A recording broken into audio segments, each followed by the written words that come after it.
All right, welcome, welcome. Today I have Chief Krouse from Fruita PD, over 30 years experience in law enforcement, and I'm really looking forward to having a conversation. He is very smart and has a lot of knowledge about mental wellness and mental health. So welcome to the show, Chief Krouse. Thank you so much for being here today. Thank you. I'm really humbled that you invited me to join you today. And thank you for everything that you're doing to support wellness throughout our first responder communities. It's a super important topic, obviously. And so thank you for your input and your investment as well. Thank you. I appreciate that. I wanted to give a little bit of background for anyone who doesn't know you. 30 years is a long time to be in this career. What drew you to law enforcement? Maybe give us a little bit of background on you. Sure. Yeah, 30 years is a long time. It seems like well, some days it feels like a long time. Some days it feels like just yesterday I was the rookie. So it has kind of flown by actually.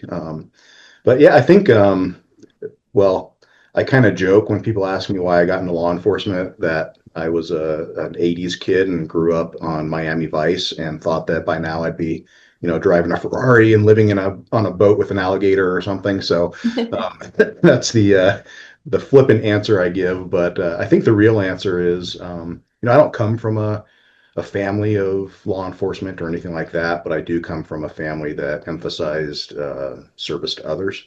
Mm. My dad was a Marine Corps vet and then went into a career that was a service-oriented career. My mom, same way. The several occupations she had were service-oriented, and so I think that just kind of that instilled in my sisters and I that service orientation. And so for me, it was law enforcement. For my sisters, it was different career paths, but both also in the service industries. And so that's really what got me interested in law enforcement. And, it's a very secure, solid, and meaningful profession. So all those things drew me to it. I love that. And it's really interesting because I feel like the number one question I always get too is like, why law enforcement? Like, why did I start working in law enforcement? Yeah. I always have like a kind of funny answer to that too, you know? And of course, there's always like context and background that goes into it. So I appreciate you Right. sharing that. And it's interesting because I've met quite a few chiefs who go to school and get their degree. You have two masters. So I know in the intro I was like smart guy and I meant it. So you have two masters. Can you give a little background on that? Yeah, well, thanks. Please don't set that bar too high for me. But yeah, so I got my first master's degree in 2011 in general psychology, not a clinical focus, just a general psychology focus. And I think what drew me to that, number one, career opportunity, career promotion, and development for sure for the master's degree. But psychology, I've always been interested in psychology and human behavior. So I thought if I'm going to invest my time and money into furthering my education, then it should be something that I'm interested in. So I did pursue a general psychology degree. And what that allowed me to do, in addition to my law enforcement career path, is our local university allows me to instruct as an adjunct for in the criminal justice program with a master's degree. So I've been doing that since 2011, on and off, and I've really enjoyed that. And then about 2 years, 3 years ago now, 2 years ago, a friend of mine that I got to meet through the Chiefs circles was retiring from a larger agency here in the state of Colorado, and he and his wife co-own a counseling agency on the Front Range of Colorado that specializes in serving military and first responder populations. Mhm. And when he retired, he and his wife, who is a clinical psychologist, developed a program through Colorado State University for education. It's a master's degree in military and emergency responder psychology with a clinical focus specifically to educate and develop clinicians to serve our first responder communities and our military personnel and veterans. And so when they developed that program, once it got instituted with Colorado State University, that particular chief and I were amongst the first cohort to join that program. And that resulted in my second master's degree with a clinical focus this time, meeting the educational requirements to be a licensed counselor here in the state. So currently, I work as a candidate, a licensed professional counselor candidate here in Colorado with that counseling agency and serve primarily first responders, but also some military personnel as well. So you're not busy at all. No, not at all. Got lots of free time. Honestly, like makes me feel like a little bit of a slacker. But no, I love that. And what is the difference? I'm just really curious to know, and anyone who's listening, I'm sure is really interested in this too. Getting two masters, one in general psychology, the other one with an emphasis on first responders. What is maybe one of the most interesting things that you've learned as far as the difference in psychology between general public and first responders? Yeah, well, I think the difference probably is not fundamental, but more to do with first responder culture. I Mhm. think anybody who's been around the first responder culture, whether it's cops or firefighters or EMS, they know that there are definitely some nuances and some intricacies of our culture, and I think it's important to understand what those are going into an occupation like counseling that serves those populations. For one, all of our populations and probably cops more than anybody are it's a closed system. We don't have a great deal of trust for outsiders. Mhm. Um, and I think that can be particularly true for mental health professionals because oftentimes when cops, well, in the past at least, when cops experience mental health professionals, it's typically either because they're being sent for a fit for duty evaluation, and so that comes with potential ramifications, or a lot of people's first experience with a mental health professional is during the hiring process when you go see a shrink and get judged on your background and your fitness to become a cop. And so obviously those have very significant implications for careers. And so I think there's a kind of a built-in mistrust for mental health professionals. So those of us that serve the first responder populations particularly really try to build that trust and that rapport with them to make sure that they are comfortable with us. How important do you think that it is to have a professional who has experience working with law enforcement or with, the first responder population? How important do you think it is for, building that trust, but also having an understanding of what you guys go through? Yeah, I think it's super important. Just speaking from my own experience with clients that I've had, you can almost see a wave of relief wash over them when I'm introducing myself to them for the first time, and I tell them what my background is and that I'm still currently a cop, and it's like like a relaxation. Whew, I get to talk to another cop. Yeah. And I think that's one of the reasons that peer support programs have been so successful is because that's exactly what it is. You're talking to another professional, another cop, another firefighter that has walked the walk, and maybe they haven't had the same lived experiences as you, but they've lived within that culture and that environment. And so, you can talk the jargon and you can tell war stories and just really relate on a different kind of level that people who um, aren't familiar with our culture might not be able to.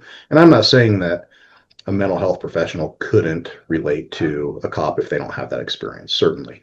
And there's a lot of very, very good providers that maybe haven't been in the profession, but have been educated and understand and been around it. And so they know and they can relate. Um, but there has to be, in my opinion at least, some kind of an understanding of what is involved in police work, fire service, to understand and um, relate on a different level. I think that to your point, and I really do believe this, that with anything, you kind of really need to know your audience, and I think that the more understanding and like you said, maybe it's not the same shared experience, but at least it's an understanding of who your audience is. Then you can speak to that audience in a way that's well received. And I think that's the most important part is how can you communicate in a way that they're going to receive it? Because if there is that like wall, and there's no Yeah, information, coming in or out, then it's not an effective use of that resource or that time. And so, how can you bring those walls down so that there is that receptiveness to the information? So, absolutely. Yeah. And with something, I mean, you experience it in your profession as well, but being on the provider side of the table, it understandably is not comfortable for someone to sit in front of a complete stranger and essentially bare their soul and tell their secrets and their story that they're coming to therapy for a reason, right? And so those kinds of things that maybe come with some self-judgment or some shame or some guilt, to be able to express those to a complete stranger is not easy. And I've been on the other side of the table as well. I've personally received some counseling in my lifetime, and even with since even since having been educated and being in the field, I've experienced counseling, and still, even knowing what I know and experiencing what I've experienced, is still not comfortable. yeah. So it takes a lot of trust and just a lot of connection to be able to do that. 100%. And I laughed last time we talked too, because you were like, yeah, like anytime they go to see the shrink, it's because of this. And I'm like, you're Yeah. calling it a shrink and you're a shrink, and it's so funny. But I agree, there has to be trust in anything, and, whether it's talk therapy or anything that you're doing. I think that any sort of partnership, there has to be that trust built over time. I know that when we talked offline, you mentioned that one of the biggest challenges is, being in a community where maybe there aren't as many resources for individuals who are trained in this space. What do you think the solve for that is? Because like I see it in this way of maybe not being accepting to outsiders. So then outsiders don't come in, but then how do you train outsiders? So what do you think is that solve to be able to have more people in this space that are, quote unquote, culturally competent? Well, I think a couple of things. One, I think it's kind of incumbent upon us in these professions to be a little more accepting of outsiders and have a little more trust and give grace to folks that, like you, that want to come in and help us genuinely. I mean, you were that outsider at one time, and now you're part of the family, right? And so you've experienced that. Um, so I think it's incumbent upon us to do that, and then I just think more programs that educate specifically about responder populations and the culture and the nuances is important. Whether it's for new providers or for existing providers that want to serve those populations, specific training and education surrounding that, I think is what's necessary. And then just in general, mental health services are so sparse. At least, I guess I'm speaking for my knowledge here in Colorado, and particularly on my side of the state. Mental health resources are pretty limited for everyone. And so that just translates into being true for us as well in our professions. So I think we just need more support for education of more clinicians and getting those folks, more boots on the ground in that regard. Yeah, for sure. And I know that, and you kind of mentioned this before, of like having more education and training, I think, on both ends, right? It's like, how can you also get more mental health training for younger officers so that they understand the importance of proactively prioritizing their wellness so that they then seek those resources, and then having more individuals in place who have more education and training around being able to provide those resources. And I know that you've spent a lot of your career as a trainer and you do mental health training within your academy. Can you give a little bit more background into how that started and maybe some of the things that you're introducing at an academy level? Yeah, well, I have been involved in our local academy for a number of years, and that's one of the highlights of my career actually is being able to be involved in training new officers and new recruits. And so it actually started out with my teaching being more focused on um, dealing with the general public and teaching officers about crisis intervention and de-escalation and those sorts of things. But here in Colorado, I think we're pretty lucky that we actually have built into our basic academy curriculum a session on stress management for those recruits. And so, I mean, I don't know. It's a short block of time, so I think more time could be spent on it. But I know that some academies and states don't require anything like that, and I just think it is a very good foundation to set with a new generation of officers coming into the career to prioritize mental health as well as they have physical training programs in academies, which is super important, and I think they should continue to do that, but also include in that the mental health aspect of things as well. Um, I think it was pretty soon, I think after I got involved in our local academy, we actually started requiring, as part of the reading list, the book by Kevin Gilmartin, Emotional Survival for Law Enforcement. Yeah. And I mean, I'm sure you've read it and have probably met Dr. Gilmartin, but he's has a great insight. The book's thin, easy read, and I didn't read it until probably 15 or so years into my career, and I wish I would have read it on day one, like we're having our cadets do, just because it really is insightful and again helps set that foundation. 100%. And I've heard, I mean, yes, I've read the book. I have the book. I've never met him, but I would love to. I think that'd be great. But I've heard that across the board from a lot of different leaders who said the same thing of like, man, it changed my life. And like, I wish I would have read that earlier because I'm reading it and being like, wow, that's me. Like this is what It I'm is. saying is like, wow, that's me, and It's so amazing. I thought he was peeking in the windows of my house when he was writing the book because it was so accurate. yeah, no, I know that's a great resource. And I love that, I think that there's always room for improvement with anything, and to say like, yeah, I think we should spend more time on this. I think that you could always spend more time, but I Right. think that at least starting somewhere is such a positive step in the right direction of trying to prepare them not just for the physical challenges of the career, but the mental challenges of the career. And, I started at an academy level. I don't know if I told you that, but I started at the academy here in I think you did, Phoenix yeah. Mhm. 8 years ago.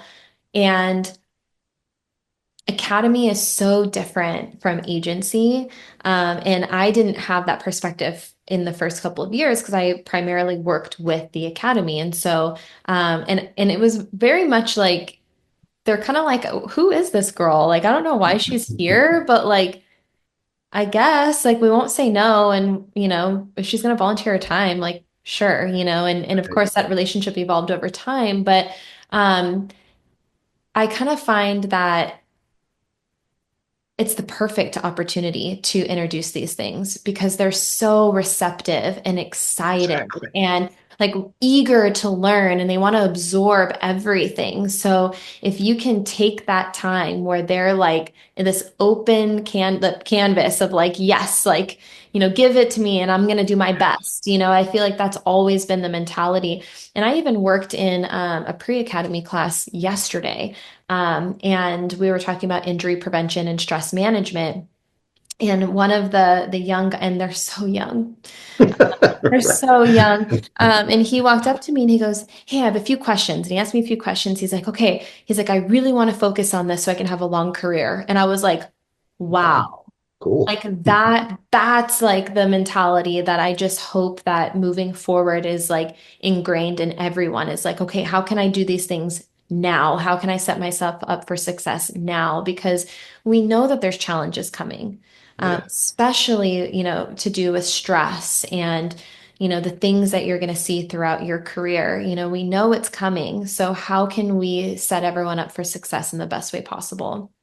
I think that's great because yeah, they're fresh babies and so receptive to information, and they haven't experienced the shift work and lack of sleep and midnight McDonald's runs and the all of the negative things in life that we get to experience on the job.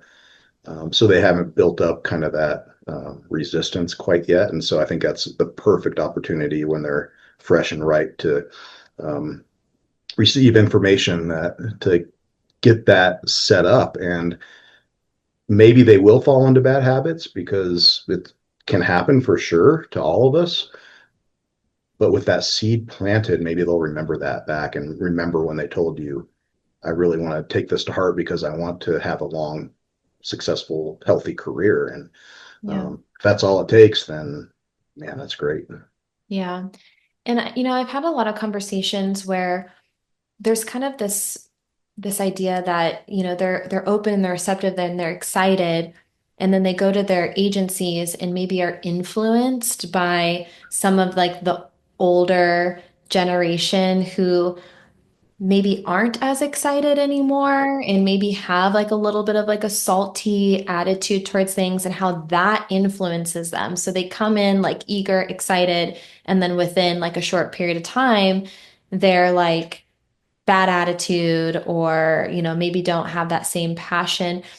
How do you think that, agencies can create more of that positive atmosphere within the organization that's supportive of wellness and, has a positive influence on the younger generation coming in? That's a really good point. I think, yeah, that's part of that culture that we're talking about, right? Is the cynicism, the crustiness that comes with years on the job. And we love when we get new recruits in our agency because it does bring that kind of zest for life back into the agency that some of us have forgotten about over the years. And uh, I really think I'm a firm believer in what you ignore, you condone. And so I think it's Mhm. incumbent upon us as leaders, not only as the CEOs of the agency, but all leaders at all levels of the organization, to include peer-to-peer leaders, to call that stuff out. I think, especially here locally. So, 2020 was a rough year, obviously, for a lot of reasons. And for law enforcement, it was a rough year with social justice movements and police being painted with a broad brush, even if it wasn't, had nothing to do with our particular state, our region, our communities. We were painted with a broad brush, based upon some bad actions of other people in the profession.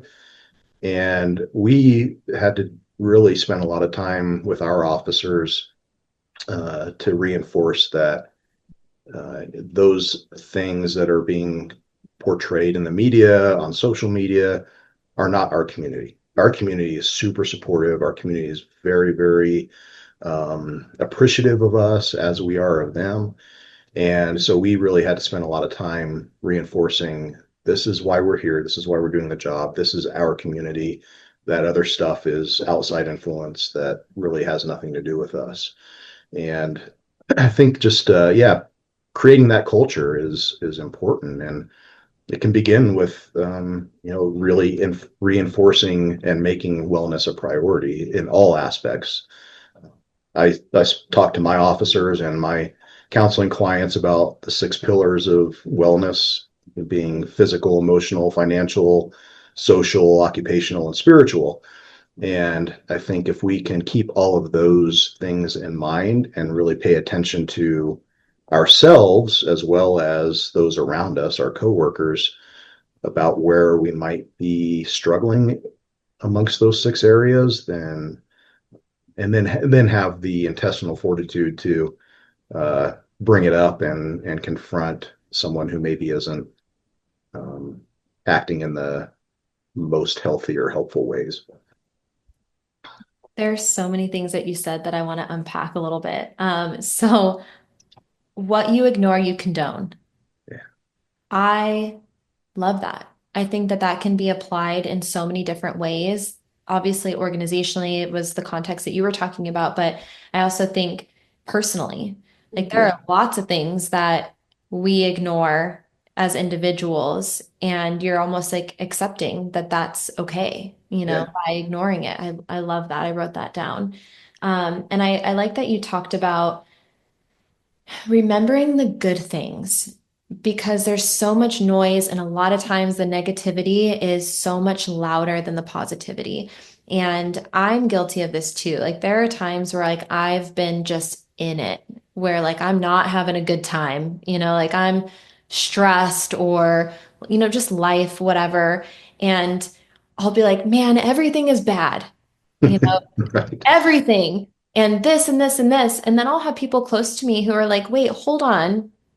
Do you remember this good thing that happened? Like, did you see this good thing that happened? And I'm like, oh, wait, like, yeah, it's almost like you have these blinders that start to Yeah. happen where like all you think is bad. And there are so many positive things that can keep you going, but you have to have the awareness of them. So I appreciate you saying, hey, like, yes, things are challenging and there are things happening in other parts of the country. And but our community is really supportive. That's not us. So like, let's focus on the good. Let's focus on the things that are in front of us that, can bring positivity or joy instead of focusing on all the negative stuff that's out there. Because I do think it's easy to get caught up in that.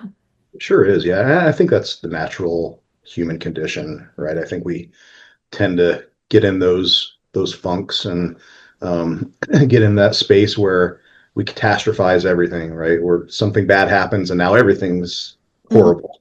And I mean, that's one of the practices in therapy is the whole gratitude journal type thing. And I mean, it's got to be an individual thing. If you are into that kind of thing, great. If not, some people might think it's kind of woo-woo or cliche, but um, even if you don't call it that, I do think it's good to reflect on gratitude and what you do have to be thankful for and what is good, especially when you're in that funk and trying to get out of it, to really have those reminders.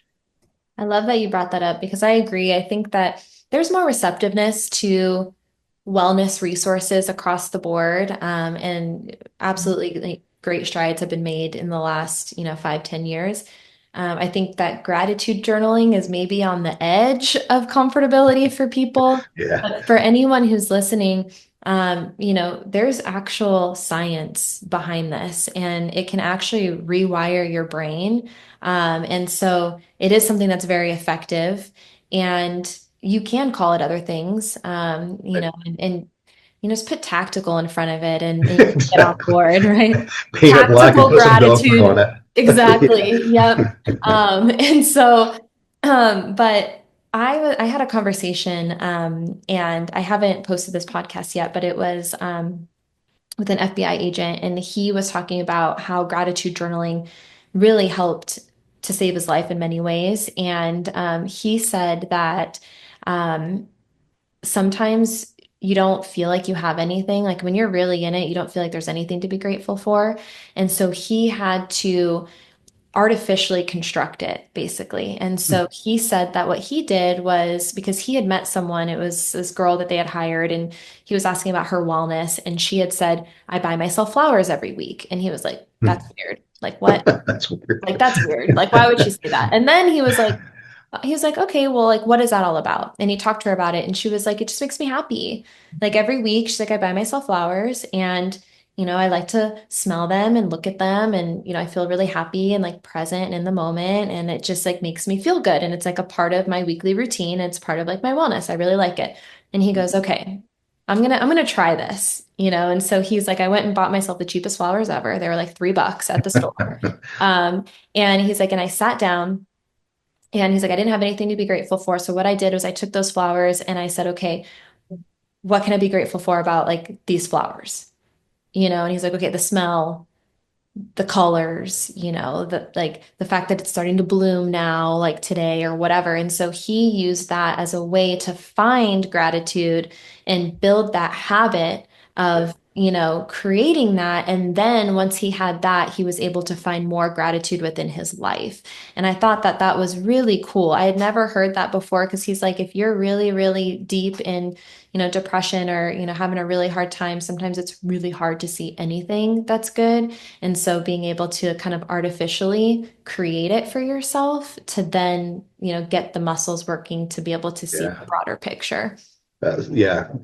Great point. I think so many of these things, whether it's self improvement or self care, you know, suggestions or recommendations in the therapy world, in the physical health world, nutrition, everything is all about flexing the muscle because you gotta exercise that muscle. And if you are if you're not accustomed to looking for good things or being thankful for things, then it's not going to come as naturally. And yeah, to intentionally practice those things can be so beneficial. And yeah, just like you would, you go to the gym, you're not going to get better going to the gym one time and then magically you're better. And it's the same with mental health. You're not going to go to one therapy session and now you're all better.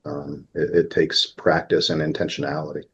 I love that you put that in the context of the other pillars of wellness because you're absolutely right. And I think that as we get older, it's like there's also maybe this like fear or discouragement that like if you're not perfect the first time or if it doesn't solve everything the first time, that it's a failure.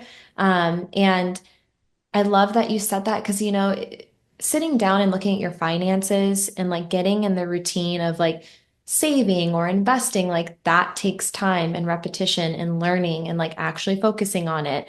Eating well, same thing. Working out, same thing. Like, I love that you put that in the context because it is. It's like, you get better with things over time, but I think as we get older, there's almost the fear of like learning new things and not being perfect. I think especially if you're in a position where you feel like you know a lot and then you enter into a space where you're like, man, I don't really know a lot about this. It's like I, starting from ground zero and being a student again. And I am guilty of it, like where I've gotten discouraged, like, man, like I really suck at this. But what I've tried to learn over time is like, one of the best flexes that I have is being coachable, being yeah, trainable. Like, I think that's a huge flex of being a learner. for sure. Yeah. And going back to police culture, I mean, cops are doers, they're problem solvers. That's like 99% of our job is solving problems. And so they want to solve the problem. And it's not, you get in the habit, being in law enforcement of going to this call, solving this problem, going to the next call, going to the next call. And I think that what I've seen from a lot of responders is getting in that mentality when it comes to therapy as well is they want to come in and solve the problem right now. And doesn't always work like that. It can take some time and can take some hard work and really self exploration practices. And part one of my jobs, like probably my primary job in the counseling world, is to hold a mirror up to people and be like, here's all the things that you're not seeing right now, and here's your blind spots, and just being a resource to identify or point those things out to them that they can't necessarily see on their own. Yeah. Oh, I love that. And I, I'll share one thing and then I'll ask you a question. But I was in a therapy session one time and I remember I was like, this can't happen again. Like, I can't go through this thing again. And I think it will happen again. And my therapist was like, you're right. And I was like, what? And she was like, you're right. It probably will happen again. What are you going to do about it? And I was like, whoa. And it was like this moment for me where I was like, wait, I have control over this. It's not that like all these things are happening to me and I'm like, the quote unquote victim here of all these things Yes. happening. I was like, wait, hold on. I have control over how I respond to it, how I learn from it, how I grow from it. And it gave me this like really empowered moment of like, okay, I'm going to take the reins and maybe it does happen again, but I'm gonna, be able to respond differently next time. Yeah. And so it was this moment of like, okay, that's my blind spot. Like you said, like she's like, Yeah. look at yourself here. Like you have control over how you respond and what you do next. And I thought that that was a cool moment that I'll never forget. Yeah, that is so insightful. I probably sound like a broken record the number of times I ask people to focus on what they can control rather than what they can't, because so many things in life are out of our control. We can't necessarily control circumstances or, like again, going back to the police world, you didn't get that promotion or you didn't get that special assignment that you really wanted, or whatever. You had to respond to a really bad call. You can't control those circumstances, but what you can control is exactly what you said, how you respond to that. Yeah. And then how do you prepare for the next thing that's going to happen? Yeah. So yeah, definitely what's within your sphere of influence is um, all that you can really control, and you have to release that need for control to some degree for things that are just outside of that sphere. Which is hard, but Which is beautiful. incredibly hard. Yep. Yeah. And, we talked about this a little bit, because obviously you and I understand the importance of mental health resources, and there's a lot of different ones out there. Talk therapy is one of them, gratitude journal, another one, breathing techniques, mindfulness meditation. There's so many things out there to help manage stress, and to help build that mental resiliency for preparing for what's to come.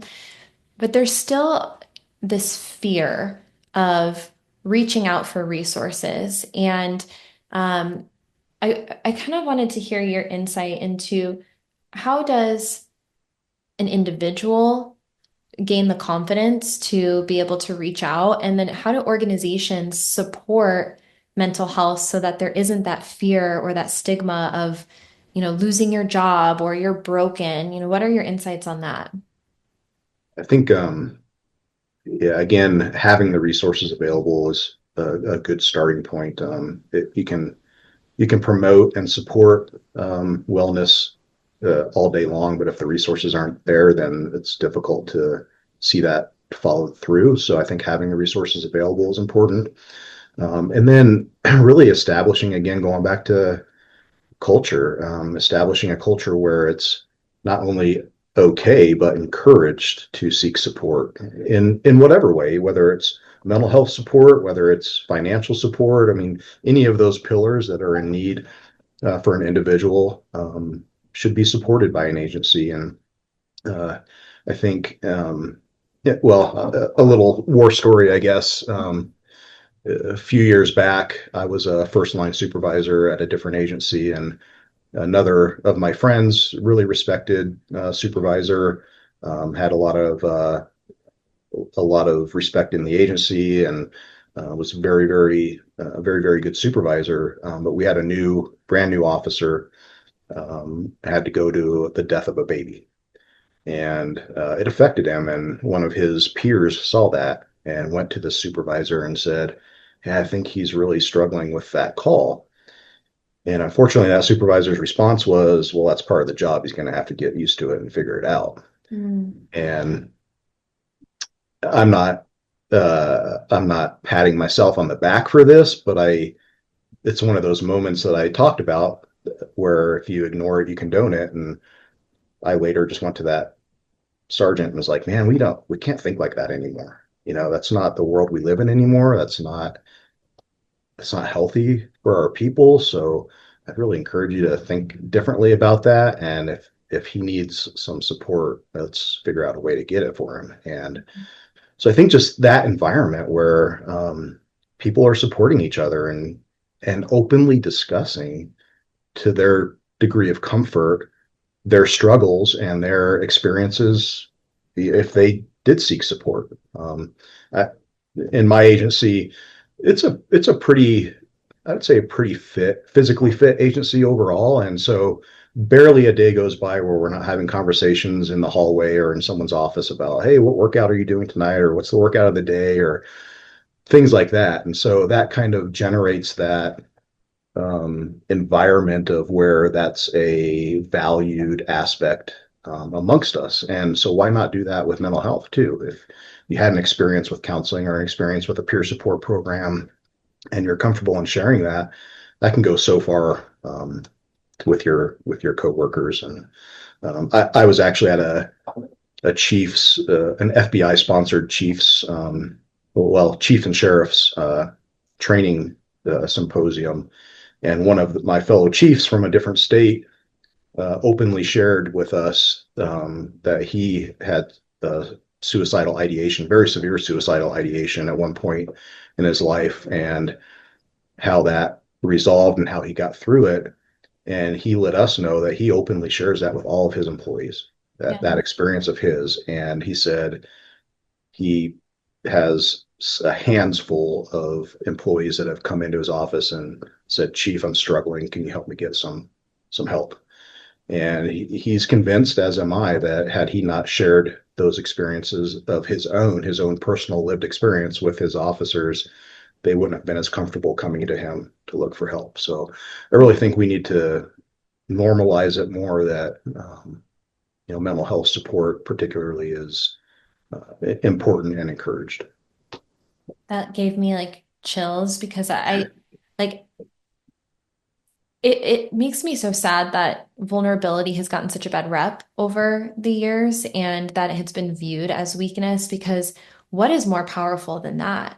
Right. And like coming together and helping each other out, you know? And I heard someone say this and I really, really liked this. It was like, you can't expect to walk through the mud for 20, 30 years and not get dirty. You know, like this job is going to affect you. And how can you guys come together as a team, as a family, you know, law enforcement family, and how can you support each other through those shared experiences? And I do think that it's human nature to isolate in those times and to feel alone. And if there isn't someone that you look up to, a peer, someone in leadership who's willing to be vulnerable and say, hey, like I went through this too, then it would feel very lonely because you wouldn't know that other people are going through it too. And so I do really believe that vulnerability and conversations can save lives. And I think that there's so much power and strength in that. Absolutely. And those of us that have been around the block a few times have done things that we would prefer to see the younger generation not have to live through. We've stepped off some cliffs that if we can help them avoid that, then why not?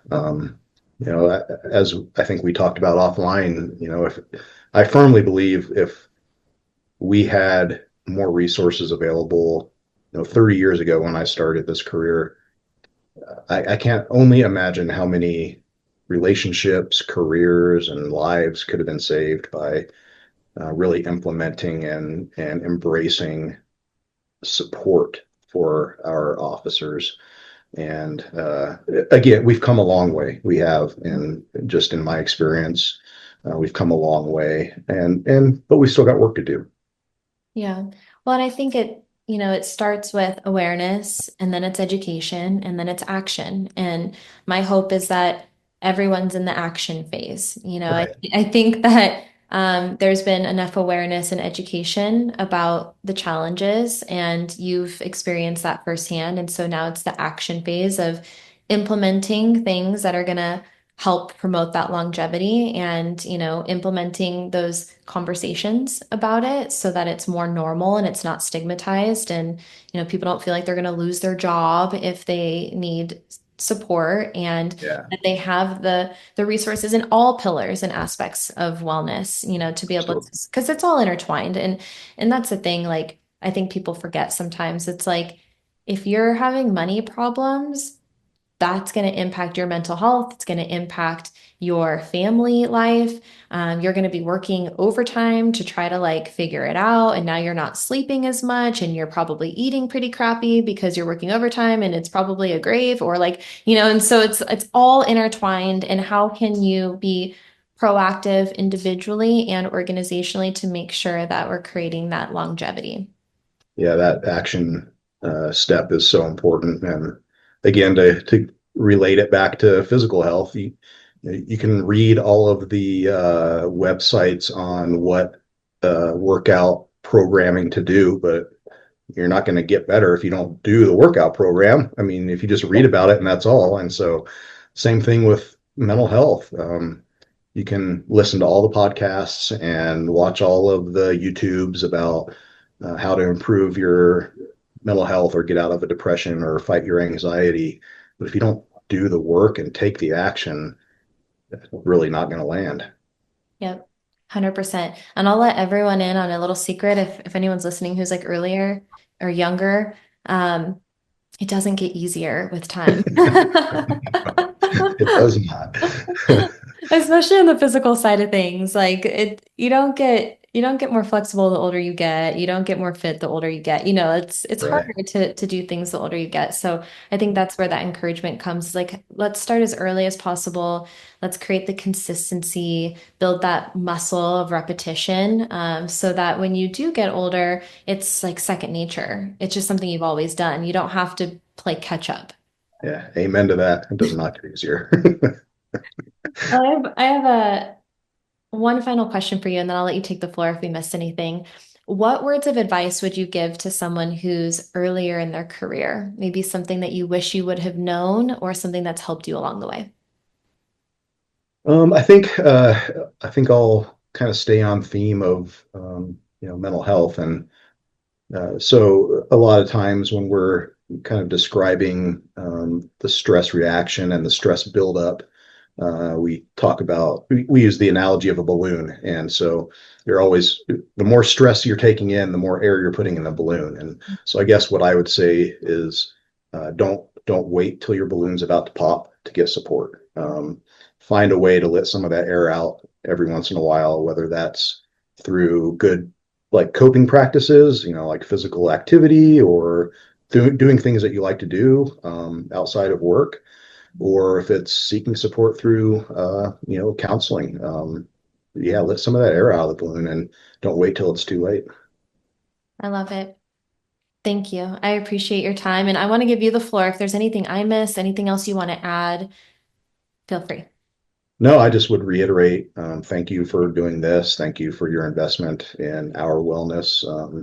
Being not of the law enforcement world originally. And now that you're in it, I think it's just really meaningful that you've taken it upon yourself to be invested in this and share knowledge with the world about how important these things are. And so, yeah, just lots of gratitude to you. Thank you. I really appreciate it. Thank you so much for being here. Thanks.